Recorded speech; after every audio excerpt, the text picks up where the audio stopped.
It was meant to be a ceremonial meeting between Italy's Prime Minister and the Holy Father, a standard diplomatic courtesy that happens dozens of times each year at the Vatican. But when Giorgia Meloni walked into the papal study that December morning, she had no idea she was about to face the most intense moral challenge of her political career. What began as a routine audience would escalate into a confrontation so profound, so unexpected, that even the Swiss guards standing outside could hear the tension building within those ancient walls. The moment Pope Leo XIV closed the study door behind them, shutting out the cameras and diplomats, everything changed. What he said next would not only shake Meloni to her core, but would ultimately force her to question everything she believed about leadership, morality, and what it truly means to serve the people.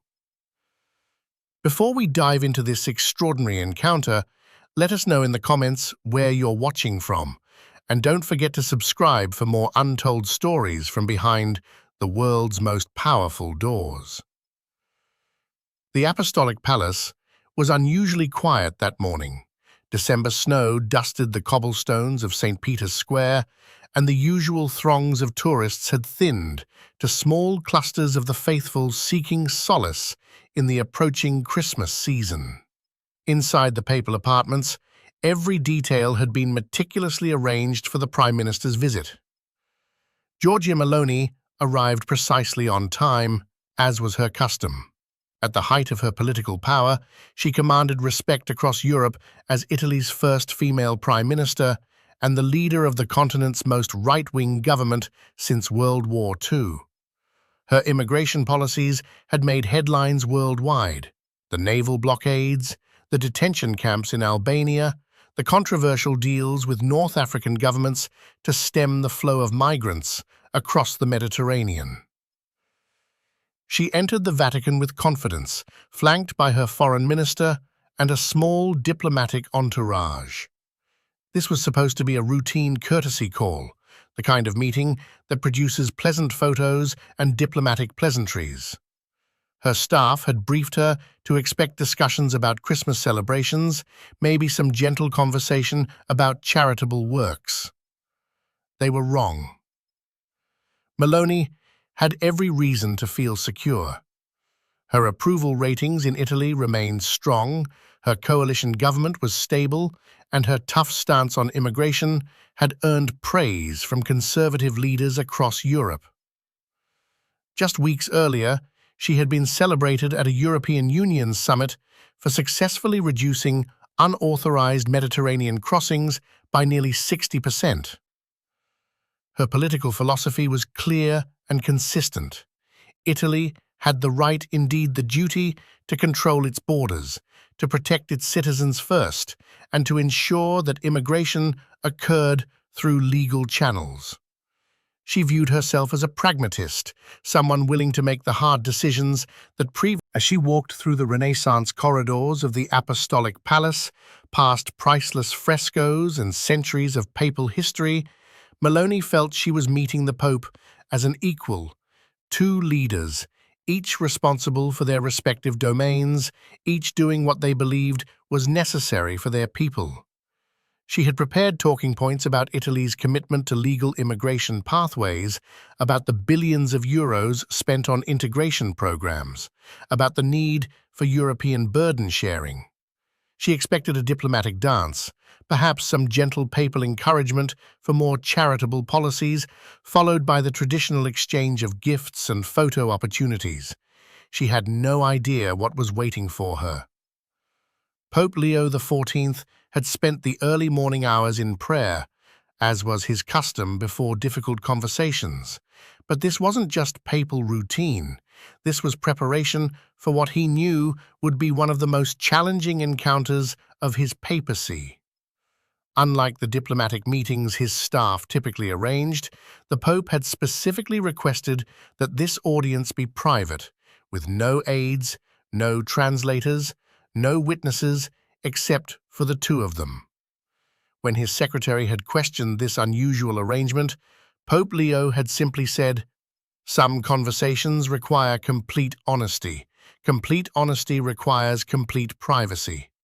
The Pope had been watching developments in Italy with growing concern, not just the policies themselves, but the language being used to justify them, the reduction of human beings to statistics, the framing of desperation as invasion, the subtle but persistent dehumanization of people whose only crime was seeking a better life for their families. But Pope Leo's concern went deeper than politics. As the former Dr. Alessandro Toretti, he had spent years studying moral philosophy and ethics. He understood the complex pressures facing European leaders, the legitimate concerns about integration and resources, the political realities of governing in a populist age.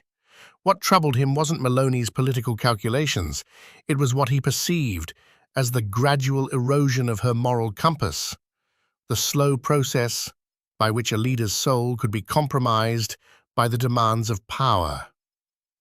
The papal study was intimate by Vatican standards, rich wood paneling, towering bookshelves filled with theological texts in dozens of languages, and tall windows offering a view of the Vatican gardens. Pope Leo gestured for Meloni to sit in one of two simple wooden chairs positioned near his desk, deliberately avoiding the more formal seating arrangement typically used for diplomatic meetings. "Prime Minister," the Pope began in fluent Italian, his voice warm but serious, "thank you for accepting my invitation. I hope you'll forgive me for requesting such an unusual format for our meeting." Meloni settled into her chair, still confident, still prepared for conventional diplomatic conversation. "Of course, Holy Father, it's always an honor to meet with you, and I appreciate the more personal setting." Pope Leo folded his hands and looked directly at her. What happened next caught the Prime Minister completely off guard. "Giorgia," he said, using her first name with the familiarity of a concerned father, "I want to talk to you about Maria." Meloni blinked, unsure what he meant. "I'm sorry, Holy Father, which Maria?" "Maria Okello. She was 19 years old. She drowned 3 weeks ago in the Mediterranean, along with her 8-month-old daughter, Blessing." The room suddenly felt colder. This wasn't the conversation Meloni had prepared for. Pope Leo reached into his desk drawer and pulled out a simple manila folder.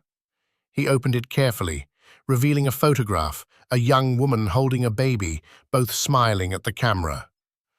Maria was fleeing violence in Uganda. Her husband had been killed for opposing local corruption.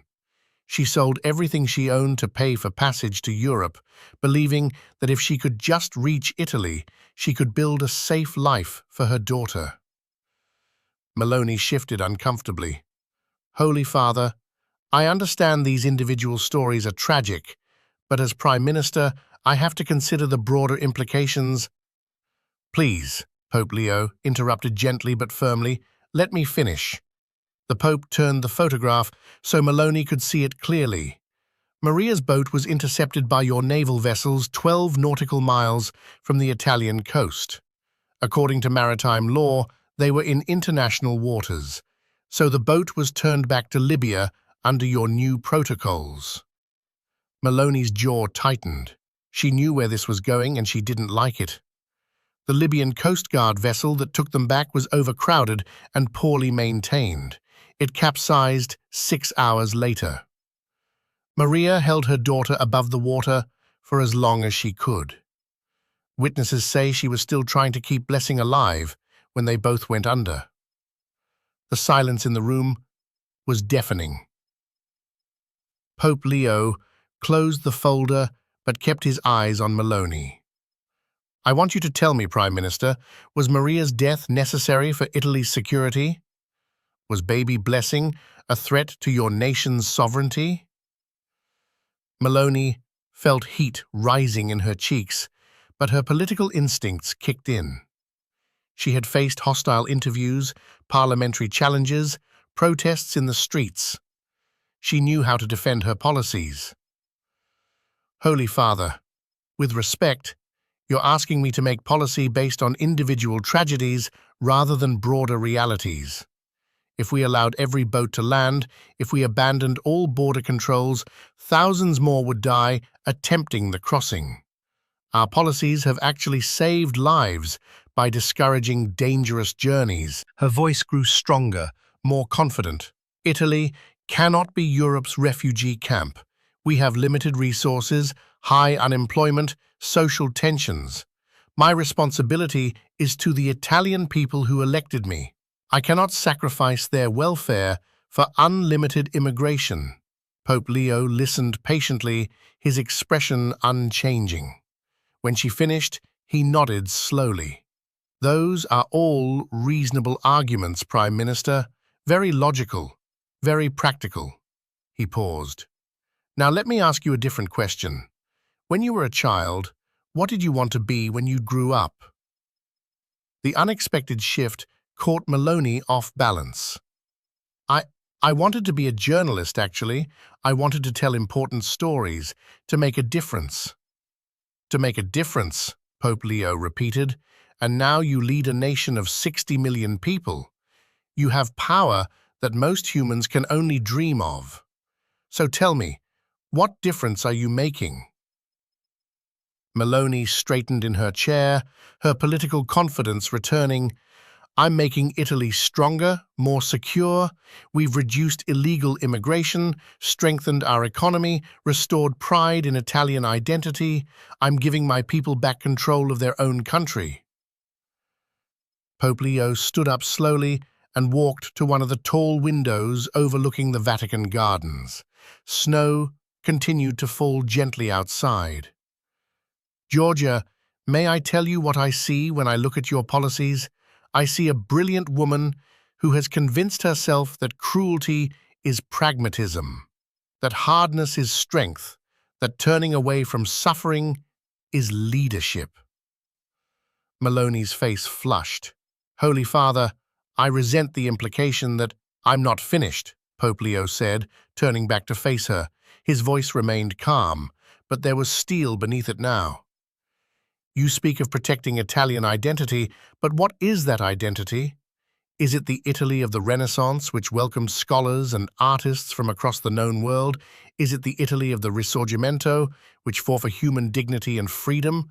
Or is it something smaller, something afraid, something that builds walls instead of bridges? The Pope moved closer, his presence suddenly more commanding than diplomatic. You say you're protecting your people, but from what? From the opportunity to show compassion, from the chance to demonstrate that prosperity comes not from hoarding resources, but from sharing them, from the possibility that helping others might actually make Italy stronger, not weaker. Pope Leo returned to his desk and pulled out another folder, this one thicker than the first. Do you know what this contains, Prime Minister?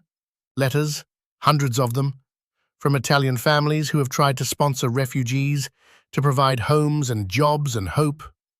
Your government has rejected 78% of these applications, not because the families were unqualified, but because they exceeded arbitrary quotas. Meloni's confidence was beginning to crack. Here's a letter from the Rossi family in Bologna, Pope Leo continued, ignoring her protest. They wanted to sponsor a Syrian refugee family, a doctor, his wife, and their 2 children. Dr. Al-Ahmad had already passed his medical examinations to practice in Italy. The Rossis were prepared to provide housing, language training, everything needed for integration. Your administration rejected the application because Syria wasn't on the approved countries list for that quarter. The Pope looked up from the letter. Dr. Al-Ahmad is currently living in a camp in Lebanon. His skills are wasted. The Rossi family's generosity is wasted. Italy's need for medical professionals goes unmet. Tell me, Prime Minister, who was protected by this decision? Meloni opened her mouth to respond, but found herself without words. The Pope wasn't finished. Here's another one. The Benedetti family in Naples wanted to sponsor an unaccompanied minor from Afghanistan, a 15-year-old boy whose parents were killed by the Taliban for working with humanitarian organizations. The family runs a small restaurant. They were prepared to teach him the business, to give him a future. Rejected. The boy is now somewhere in the camp system, aging out of protection programs, probably headed for the streets. Pope Leo set down the letters and looked directly into Meloni's eyes. What he said next would haunt her for months to come. Giorgia, I want you to imagine something. Tonight, when you go home to your daughter, I want you to picture her at 19 years old, holding her own baby. Imagine that something terrible happened in Italy, war, disaster, persecution, and she had to flee with her child to seek safety in another country. Meloni's breath caught. Her daughter was the most precious thing in her world. Imagine her crowded onto a boat with dozens of other desperate people, terrified but determined to save her child's life. Imagine her reaching the coast of that foreign country, exhausted, hopeful, grateful to have survived the journey. The Pope's voice grew softer, but somehow more powerful. Now, imagine the Coast Guard of that country turning her boat around. Imagine your daughter holding your grandchild above the waves as their overcrowded vessel capsizes. Imagine her final moments, not wondering why she had come, but wondering why no one would help. Meloni's hands were shaking now. Tears she hadn't expected began forming in her eyes. Can you honestly tell me, Pope Leo asked gently, that you would want the leader of that country to say, I'm sorry about your daughter and grandchild, but we have quotas to maintain, sovereignty to protect, political pressures to manage. For the first time since entering the papal study, Giorgia Meloni had no ready response. The carefully constructed justifications that had sustained her policies, the political calculations that had driven her decisions, the tough-minded pragmatism that had defined her leadership, all of it crumbled in the face of a simple question. What if it were your child? She began, then stopped. Holy Father, you don't understand the pressures I face. The European Union expects us to control migration flows. My coalition partners demand tough policies. The opposition attacks me as weak if I show any flexibility. The voters who elected me... Her voice trailed off as she realized how hollow these excuses sounded in this sacred space, in front of this man who had dedicated his life to serving others. Pope Leo walked around his desk and sat in the chair beside her. No longer the distant Holy Father, but something more personal, more immediate. Those are all real pressures, Giorgia. I don't dismiss them. Leadership is difficult, especially in democracies where you must balance competing demands. But let me ask you this. When you die, when you stand before God to account for your life, do you think he will ask you about your approval ratings? Do you think he will want to know how successfully you managed coalition politics? Meloni looked up, her carefully composed political mask finally slipping completely. Or do you think he might ask you about Maria Okello and her daughter Blessing? Do you think he might ask why you had the power to save lives and chose to count votes instead? The silence that followed was unlike anything Meloni had experienced in her political career. Not the tactical pause of a debate, not the dramatic timing of a speech, but the profound quiet of a soul being forced to confront its own choices. Pope Leo reached into his desk one final time and pulled out a single sheet of paper. This is a proposal, Giorgia, not from the Vatican officially, not from any international organization, but from me to you, one person of faith to another. He handed her the document. It's a framework for what we might call dignified integration, a system that maintains border security while ensuring that every person seeking help is treated as a human being made in God's image. Meloni looked at the paper through tears she was no longer trying to hide. The proposal was detailed, practical, addressing many of the legitimate concerns her government had raised about resources and integration, while establishing clear humanitarian protections. It includes expanded family sponsorship programs, regional integration partnerships, skills-based matching systems that benefit both refugees and Italian communities. It's designed by people who understand both moral imperatives and practical governance. Pope Leo leaned forward. I'm not asking you to abandon. I'm asking you to remember that strength and compassion are not opposites, that protecting your people doesn't require abandoning your soul. He paused, letting the weight of his words settle. I'm asking you to be the leader your daughter will be proud to remember, not the politician history will struggle to forgive. What happened in the months following that December meeting would surprise political observers across Europe. Giorgia Meloni didn't abandon her commitment to border security, but she began implementing what became known as the Vatican Protocols, a comprehensive reform of Italy's immigration system that maintained control while dramatically expanding legal pathways and humanitarian protections. The changes weren't popular with her hardline supporters. Several coalition partners initially resisted. Opposition parties accused her of political opportunism. But something fundamental had shifted in Meloni's approach to leadership. In her Christmas address to the nation that year, she spoke words that no one had expected from Italy's right-wing prime minister. We can be strong without being cruel. We can protect our borders without closing our hearts. We can lead with both courage and compassion. The most telling moment came during a parliamentary debate 6 months later, when opposition leaders challenged her policy reversals. Meloni stood at the podium and said simply, "I was asked to imagine my own daughter in the place of those seeking help. Once I did that, everything else became clear."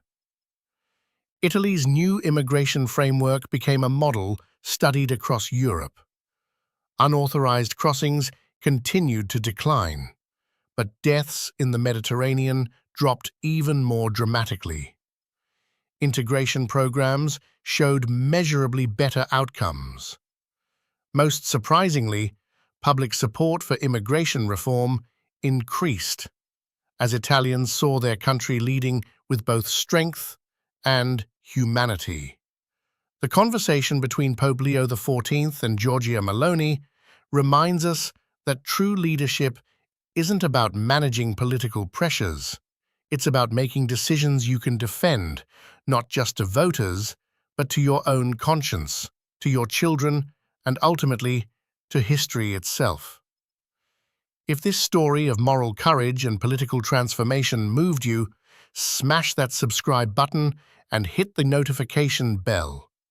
These are the moments that remind us what's possible when leaders choose conscience over calculation.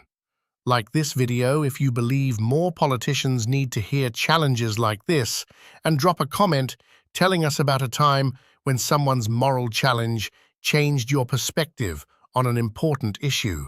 And if you want to support more content that explores the intersection of power, morality, and human dignity, check out our Patreon link in the description.